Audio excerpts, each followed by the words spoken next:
of the major reasons to study all this is to gain a sense of confidence among all your students and among adults, frankly.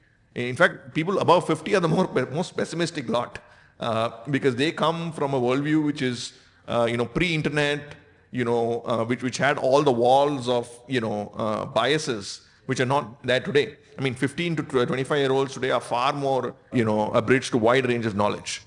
So I think one, it builds a sense of confidence, I think, which is very important as a civilization, as a society, for us to address some of the challenges that we're talking about.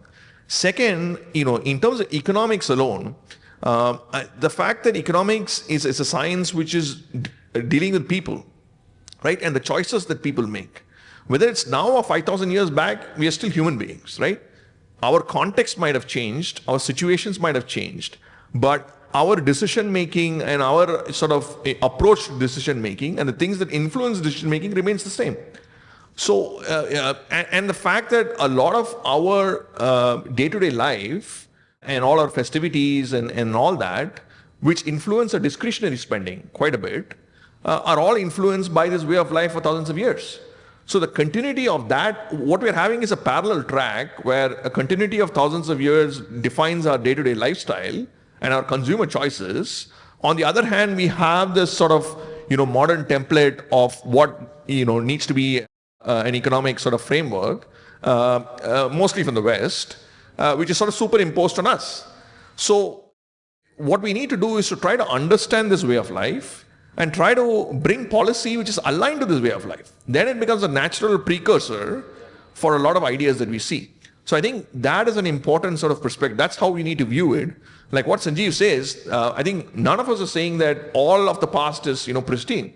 Obviously, there are a lot of flaws in the past. But before that, you need to understand what the past is, right?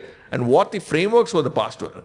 And these, monuments and, these, for example, the Brihadishwara temple in Tanjavur, even today it is difficult to replicate the temple one-to-one. If you ask, the most engineers, it would be still difficult to replicate. What I'm trying to say is that it was not some random process. There was an articulated thinking. There was a sophisticated philosophy. And this was continuous and resilient for a long period of time. So for the future, the challenges that we have, you name it, climate change, sustainability, inclusive growth, redistribution. I talk about temples or redistributive entities. All of these has lessons that we can learn. And I think I can apply on even a case-to-case basis.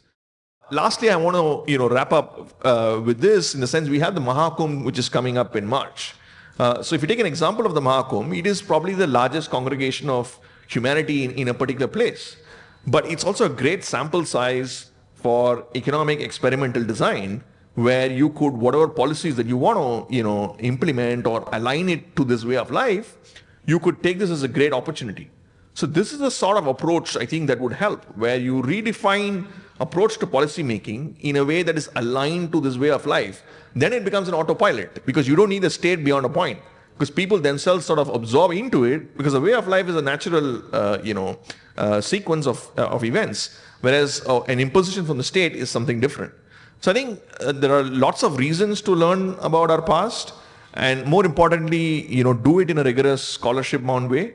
And there are lots of lessons also that we can learn because for the next 15, 20 years, we are on the way to becoming a superpower, right? So which means our ideas, our thoughts become mainstream, not just for us, but for the rest of the world. So if these ideas can sort of emanate and provide you solutions for the rest of the world, then we are positioning ourselves in a much more sustainable manner where the world looks up to us. So I think it's a very important time for us to bring about these ideas and bring them to debate and discuss.